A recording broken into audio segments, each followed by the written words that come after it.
Hi there, folks. It's Ros from Books from My Bookshelf here, and the change of the season is upon us, and you know what that means. It only happens 4 times a year. It's a seasonal book list. I have got 9 books for you to curl up to on those chilly autumn nights. And I'm really looking forward to this one.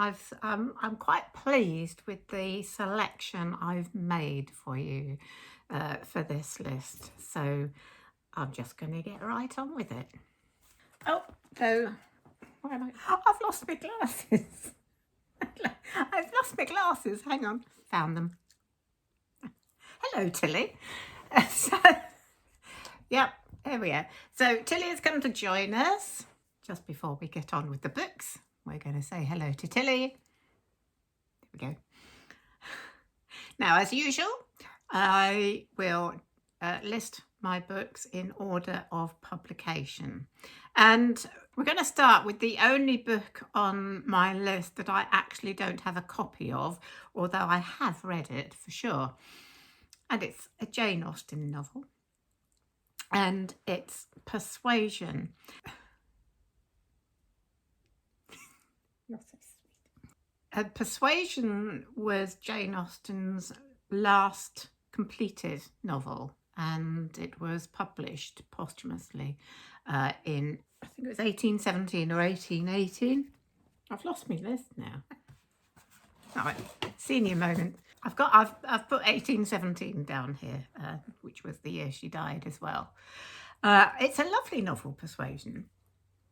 And as one of my subscribers pointed out, because this was a suggestion from a subscriber, it actually begins in autumn. So it's a pretty good one for an autumn read if you like to read books that are set in the season in which you're reading them, which I quite like to do. Now, as usual with Jane Austen, this is another novel with a real comment on the social etiquette and the sort of unspoken rules that are set around who you're supposed to marry, and it's all to do with finance and status. And the main character is Anne Elliot. The story begins 7 years after Anne had been engaged to a man called Captain Wentworth. And we're told, there's a bit of backstory. So we're told that 7 years ago, Anne and Captain Wentworth fell in love. He proposed marriage to her and she accepted. However, her family were not happy at all about her engagement to a man of much lower status and persuaded her to break off the engagement, very sadly for them both. And this, of course, was the power that families of the wealthy and to-do had over their daughters. But 7 years later, and Anne's family has now got into financial difficulty. And Captain Wentworth has returned from the Napoleonic Wars, and due to his achievements during those wars, has, of course, advanced in rank and status and wealth. So the tables have turned a little bit.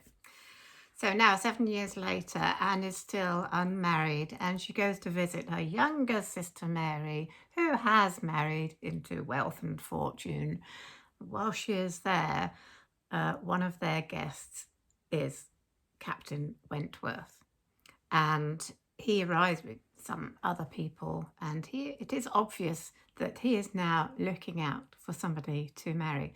But it is also obvious to Anne that he has never quite forgiven her for breaking off their engagement. So that's really basically the opening premise.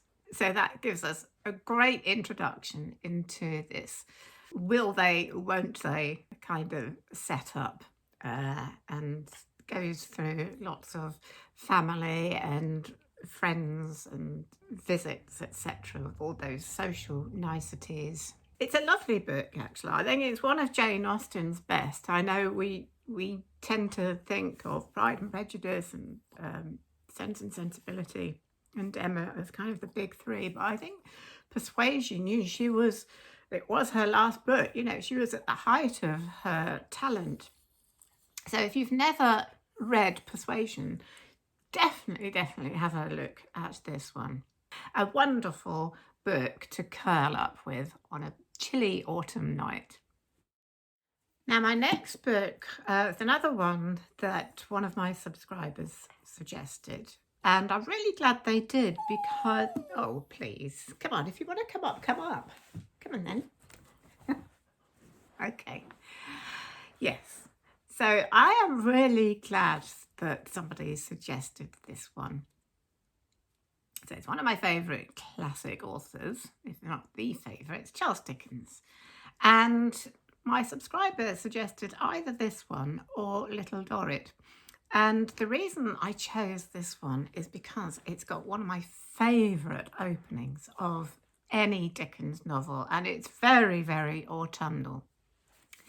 It's Bleak House, and this is one of those old red cover copies of Dickens. I am reading all my Dickens books once again over time. And when I get round to these ones, I am updating them to a more modern copy. But for the moment, this is my copy of Bleak House. I'm rather fond of these little red editions, actually. They're quite sweet, but they're more difficult to read. Bleak House. Let me just go over the plot for those of you who may not know. The whole novel is set around a big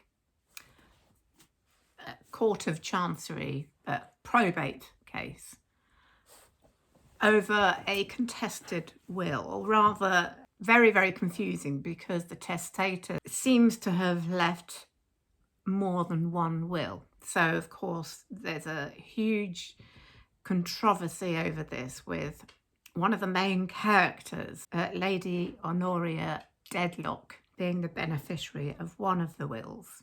And the other beneficiaries in one of the other wills are two cousins, Richard Carstone and Ada Clare. Now, this court case is just run through the whole book because it just goes on and on and on. And it's Dickens' real comment on the proceedings of legal matters at the time that he was writing. The main character, who is also the narrator of the novel, unusually Dickens' only female narrator in all of his books, and she is called Esther Summerson, and she has been brought up as an orphan by her godmother, Mrs. Barberry, and she has no idea of her parents' identity. That is revealed later in the book in a very Dickensian kind of way. Another main character is John Jarndyce, who's another very sympathetic character who becomes Esther's guardian after her godmother dies. And he also becomes the guardian of the two cousins who are the beneficiaries of one of the wills. He gets caught up in this whole ridiculous court case and sees what an absolute curse it is. And he tries to help out the minor characters who have very little money as much as he can. There's a whole cast of characters, and it is his house that is actually called Bleak House, but the title kind of also refers to the court of Chancery, that bleakness of where these whole proceedings are carried out. There's a whole cast of really interesting characters swirling around this central plot of this awful court case that just goes on and takes up everybody's money, of course, as these legal cases did and do if they go on for a long time. I'm really looking forward to reading it again.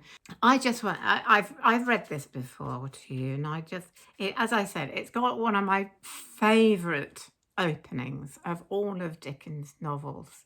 It's very autumnal, and I'm not going to read you the whole lot because it's actually several paragraphs of this opening.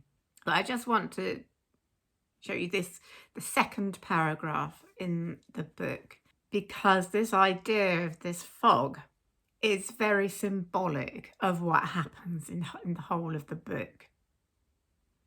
Fog everywhere. Fog up the river where it flows among green aits and meadows. Fog down the river where it rolls defiled among the tiers of shipping and the waterside pollutions of a great and dirty city. Fog on the Essex marshes. Fog on the Kentish heights. Fog creeping into the cabooses of collier brigs. Fog lying out in the yards and hovering in the rigging of great ships. Fog drooping on the gunwales of barges and small boats.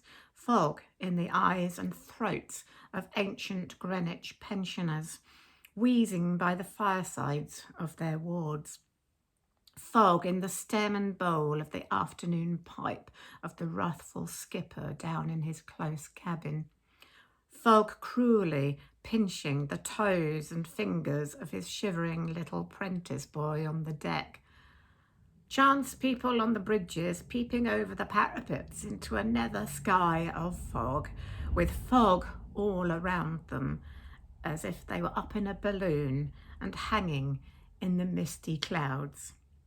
And it goes, isn't that great? It's the just overdoneness of the use of the word fog and how it muddles everything and nobody can see clearly is exactly what happens. As I say, it's symbolic of what happens in this book. I just think it's a great opening. It's really one of my favourites. So there you go. If you haven't read Bleak House and you like Dickens, then do so. Oh, and I forgot to say, Bleak House was published, because it was published in instalments, it was between 1852 and 1853. The next book on my list is published in 1878, and it's a Thomas Hardy novel, and it's The Return of the Native. Now, I read this book when I was at school. I think it was on our curriculum at the time, and I read it again a few years ago. That's a little bit fresh in my mind. It was Hardy's sixth novel, and quite interesting that because it had rather sensational themes, he had difficulty publishing it. So it was published in 12 monthly instalments in a magazine called Belgravia, which was known for its sensationalism. It had mixed reviews at the time, but it has become one of his best known, best thought of novels.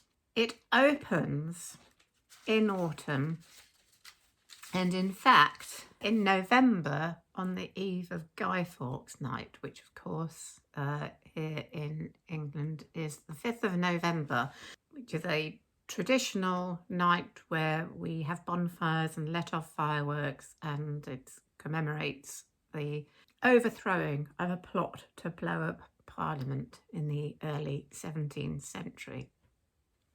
So it opens on Guy Fawkes Night, so it's very autumnal, and it's set around the very bleak landscape of a place called Egdon Heath. The main character is a woman called Eustacia Vi, who is very much a romantic and would love to escape this place that she's been brought up in. And when the returning native, Clym Yeobright, returns to the area, she begins to think that she might have a way of escaping from her rather dull life. But this all leads to a lot of disillusion and tragedy, because of course she has kind of fooled herself, because Clym Yeobright has completely different desires for his future, which involves settling down in the area and becoming a schoolmaster. At first they do marry and they seem to be happy at first, but of course the relationship begins to break down, and it's further complicated by the fact a former lover of Eustatia's, Damon Wildeave, also turns up. So the book really explores the themes of the nature of romantic illusions and the reality of what happens when these hopes are dashed. It's set against, of course, Hardy's wonderful the bleakness of the landscape, but also its stark beauty, which also in a way has its own destructive force that affects all the characters. As usual with Thomas Hardy, it's not a particularly happy book, as you can tell from the plot. They do tend to be sort of a little dark and look at the worst aspects of human nature. But it really is a great story, and I love the names. I love the names in Hardy's books, Eustacia Vi and Diggory Venn. They conjure up that age and place, which he is so good at setting. So there you go, The Return of the Native, one of Thomas Hardy's best. Now, my next book was also suggested by a subscriber for a great autumn read. Now, it's not particularly set in autumn, but there is something really lovely about curling up on an autumn night with a book about a big adventure with dwarfs and a dragon and a wizard, and have you guessed it yet? It's The Hobbit by J.R.R. Tolkien. It was published in 1937. Yes, it is, isn't it? There is something lovely about curling up and being all cosy while you're reading about people leaving their lovely cosy homes to go on an adventure that they had never asked for. It's that juxtaposition of being nice and safe and warm while you're reading about somebody who isn't. As it is described on the back, Bilbo Baggins is a hobbit who enjoys a comfortable, unambitious life, rarely travelling further than the pantry of his hobbit hole in Bag End. But his contentment is disturbed when the wizard Gandalf and a company of 13 dwarfs arrive on his doorstep one day to whisk him away on a journey there and back again. And I love that the whole setup of this Tolkien's wonderful creation of hobbits and their love of coziness and homeliness, and suddenly being dragged off on this adventure. And just that wonderful opening line, in a hole in the ground there lived a hobbit. I don't know why it's a great opening line, it just is. I think because we all know it so well. And of course, Tolkien wrote this as a children's book, and it does read to a large extent as a children's book. But as he said, the tale grew in the telling, and he then went on to create the whole history and story of Middle-earth, and of course the wonderful trilogy of The Lord of the Rings, which was indeed a much more adult book, but set with the significant part of The Hobbit where Bilbo Baggins finds this ring that makes him invisible and turns out to be a lot more significant than anybody realises. The dwarves recruit Bilbo Baggins because they believe that he will make a good burglar, because they are travelling to the Lonely Mountain to retrieve their lost gold from the dragon Smaug, and Bilbo is there to try and steal something from the dragon. This edition was published in 2011, being the 75th anniversary edition of The Hobbit, and it's got a preface by Tolkien's son Christopher Tolkien, and which is quite interesting. What I like is he says that there was a letter that Tolkien wrote to W.H. Auden in 1955, where he talks about the writing of The Hobbit. I love this, it's really interesting. And he says, all I remember about the start of The Hobbit is sitting correcting school certificate papers in the everlasting weariness of that annual task, forced on impecunious academics with children. On a blank leaf I scrawled, in the hole in the ground there lived a hobbit. I did not and do not know why. I did nothing about it for a long time, and for some years I got no further than the production of Thrall's map. But it became The Hobbit in the early 1930s, and the map is reproduced in this too. Yes, there. So I just think it's amazing, isn't it? There he was, drearily marking papers, and he just wrote that line for no particular reason, which just started off a whole huge franchise really now of The Hobbit and The Lord of the Rings. How amazing is that? On such little things do big things emerge, you might say. So there you go. The Hobbit by J.R.R. Tolkien. Now, my next book I have mentioned quite a lot recently, but it was one of the ones suggested by one of my subscribers for this list, and I did promise that I would talk about any books that I had read if you suggested them.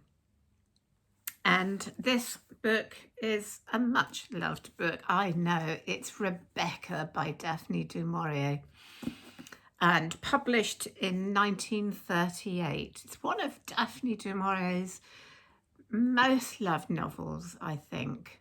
And although it's not particularly set in autumn, maybe doesn't particularly have an autumn feel, as far as I can remember, I don't think it's set in autumn. The reason why it's a really good autumn read is because it has that slight dark gothic feel in the background. It's not quite Halloween territory, but it does have that lovely darkness that is so good to cozy up with when you're feeling cozy and safe on an autumn night. So for those of you who don't know, the story is about a woman, we never know her name, a young woman who marries slightly in haste a wealthy widower, and they go back to his house at Manderley. And of course we all know that opening line of Rebecca, last night I dreamt I went to Manderley again, because she starts the novel narrating the whole story as a kind of flashback. So she and her husband are now living many years later after the events of the novel. And it's about, the whole story revolves around when they return to his house. And she discovers that he and the household are overshadowed by the memory of his first wife, Rebecca, of the title. It's not a ghost story, but she is a very, very prominent character, even though she is dead, which is why she is the titular character. And so there is a kind of haunting feel about it, although there is not actually a ghost. There is a feeling of being haunted by this memory of this first wife.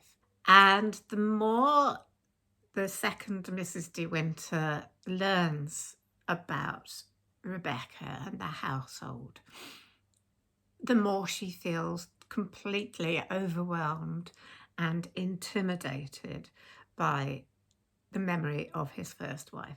And this is exacerbated by the attitude towards her of the housekeeper, the infamous Mrs. Danvers, who also seeks to completely, I suppose gaslight is probably a word we might use for the way she treats the young Mrs. De Winter.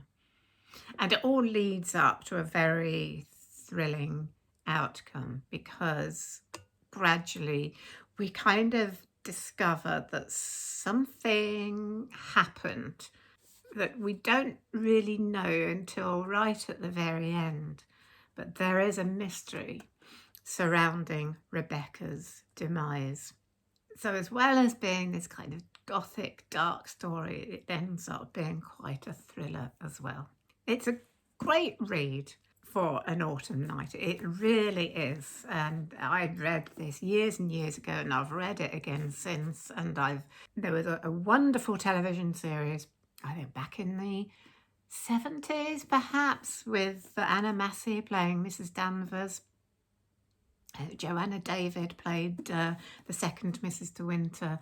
That was really great. And of course there was a great film directed by Alfred Hitchcock as well, which had a slightly different ending, I believe. But yeah, if you've not read Rebecca, you definitely need to. Now, for my next book, we've got another fantasy adventure story to curl up with on a cosy autumn night. It's a book I read when I was about 14. In fact, it was bought for me by my brother, I think, for a birthday. And I couldn't put it down. It's Ursula Le Guin's trilogy, The Wizard of Earthsea. This is the whole trilogy here, all three books, which is The Wizard of Earthsea, The Tombs of Atuan, and The Farthest Shore.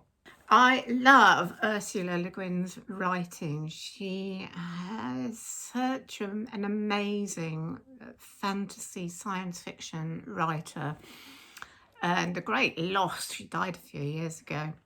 But this is the first I read about her, and it is a book, I think, written for a younger generation, sort of children, young adults perhaps, but it can be read at any age and enjoyed. It's the story of a young wizard, and it's very much kind of coming of age fantasy. It takes place first of all on the island of Gaunt, in this archipelago. He discovers he has magical powers, and he's taken as an apprentice by a mage called Ogion.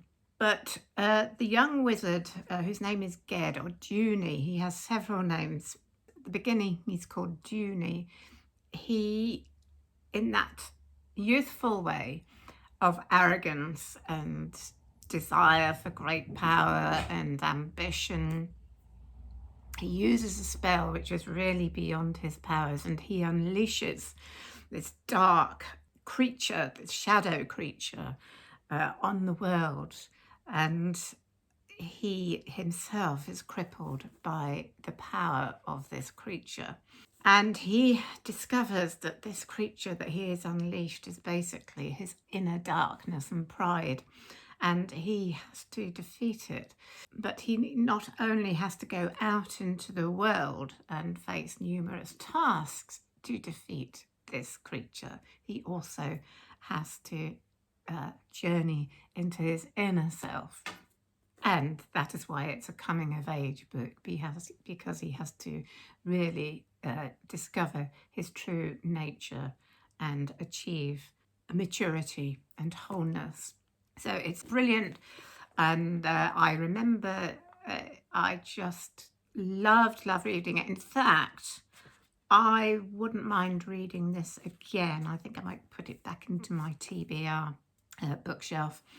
And also, not just the fact that it's a great adventure story to read in autumn, but it actually begins in autumn, as it describes at one point, with sunrise came a thick white fog, as on many autumn mornings in the heights of the island.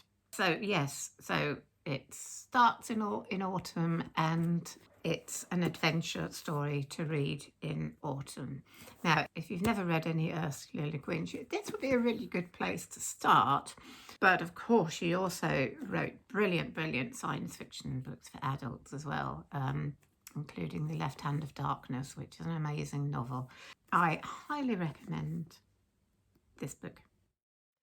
Now, my next book has a very autumnal title and cover, and it's called September, and it's by my namesake Rosamunde Pilcher.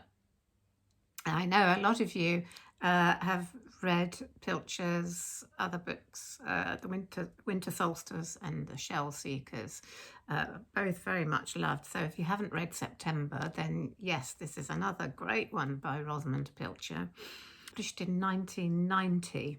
Now, although it's got a very autumnal title, it doesn't actually start in autumn. It actually starts in May. It centres on preparations for a birthday party, which of course happens in September. So these preparations for this birthday party bring together various cast of characters and explores family relationships, love and betrayal, as they are contemplating coming together and this homecoming for this birthday party. And characters include a character who was in The Shell Seekers, Noel Keeling. And one of the main characters is Olivia, who is returning to her family home, and a wild child character of Pandora. The whole thing sets up for a series of real emotional and dramatic events and revelations set against the background of the beautiful Scottish landscape. I think as with a lot of Pilcher novels, all the characters have some sort of problem to overcome. And the matriarch of the family, Violet, is kind of oversees everything and watches them all. So it's lovely, it's heartwarming, as is always usual with Rosamunde Pilcher. And it's very much about family, friendship, and just people coming together. So yeah, lovely, lovely autumn read, September. My next novel also has quite an autumnal title and cover to it. This is Blackberry Wine by Joanne Harris, published in 2000. And I think that whole feeling, the blackberry wine, has a real evocative feeling of late summer, early autumn, doesn't it? And this is very much Joanne Harris's style of telling a story with a very sort of magical feel to it, an air of mystery, slight darkness going on in the background, and also this very intriguing technique in this book where some of the book is narrated by a bottle of wine itself.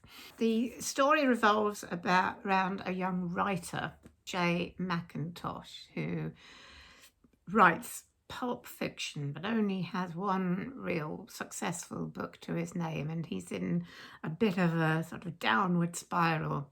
On a visit to some childhood places of his, he comes across 6 old bottles of homemade wine, which he starts to drink, and it seems to have some kind of magical properties. The wine is from a friend of his who seems to have disappeared. But under the influence of this wine, he feels that he has the key to a new beginning, a possibility of escape from this unsuccessful life he's leading at the present. And it's under the influence of this wine that he decides to leave London and buy an old farmhouse in France. This place in France is set in the same village as the one that is the setting for her earlier book, Chocolat. And here he comes into contact with a ghost from the past. He starts to write again, but he also meets a widow on a neighbouring farm with whom he becomes fascinated, then discovers that she has some secrets of her own to tell. So, as you can tell, if you've read Joanne Harris before, it's got a very strong magical quality, and I think just right for an autumn read. It is mostly set in summer, but I just think that cover conjures up early autumn to me. Blackberry wine surely is very autumnal. So I think that magical quality and this kind of mystical element of this book makes it a very good autumn read. There you go. Now for my last book, published in 2019, I have chosen The Familiars by Stacey Halls. Now, I've listed this one before on a Halloween list, I think, because it does kind of involve witchcraft, but it's historical witchcraft rather than actual magic. So I'm including this year on the autumn list. It's got a quite autumnal cover, I think, too, but it's a very good read. It's a historical novel, of course. It's begins in 1612 in Lancashire.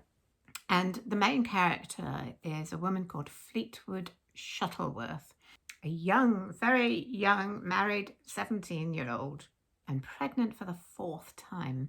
They married young in those days. But she has never carried a child to full term, and her husband very much wants a child, an heir. She has now been told by her doctors that she will not survive another pregnancy. She then meets a young midwife called Alice Gray, who tells her that she can help her give birth to a healthy baby and stay alive herself. But this midwife, Alice, becomes drawn into the terrible accusations of witchcraft, which at this time are sweeping the country, particularly in this area of Lancashire, where the Pendle witch trials are approaching. So Alice, as you might guess, is going to be accused of witchcraft, because anyone at that time, if you were a midwife using herbs or anything like that, or promising success in childbirth, or if you were a healer of any sort, you could very easily be accused of witchcraft. And so poor Alice is drawn into this terror, and this also, of course, affects Fleetwood, who now has to risk all to help her new friend Alice. So it's a great story. You know, it's got this great historical background of the terrible witchcraft trials of the period, but also the story of women and problems of childbirth, and of course the friendship between the two women, and the whole feel of what it's like to be a woman at this moment in history. I read this just a few years ago and I really enjoyed it. Very well researched. It's a great thrilling story as well. So if you're looking for something that is witchcraft but more historically themed rather than actual magic, then I would recommend The Familiars by Stacey Halls. So there you are, 9 novels to read in autumn. I'm quite pleased with that list. I like it. I think there's a nice little bunch of books, and I hope you do too. So, of course, in about a month's time, I'll be doing books that are more Halloween-y, as you might say. But between now and then, there will be a book review at some point. I don't know whether that will be next week. I don't know what I'll do next week, but there's bound to be another A to Z of authors at some point, and maybe another book list. So if you're not already, you know what to do. Subscribe, like, and comment. I'm always happy to see your comments, and forgive me if I don't always reply, but I do read everyone. Also, if you want to see a few more autumnal books, you might like the list I did last year, which were autumnal books with a little bit of a gothic theme. So I'll put the link to that up here. Right, that's it for now, I think. Where's that little dog? There you are. You're not bothered by that thunder, are you? We had some thunder earlier. And, you know, Tilly's really good in thunder, aren't you? You don't mind it too much. Brave little doggy. So there we go. That's it for now from me and Tilly. Have a good week, everyone. And Tilly and I will see you again very soon. Off she goes. Bye for now.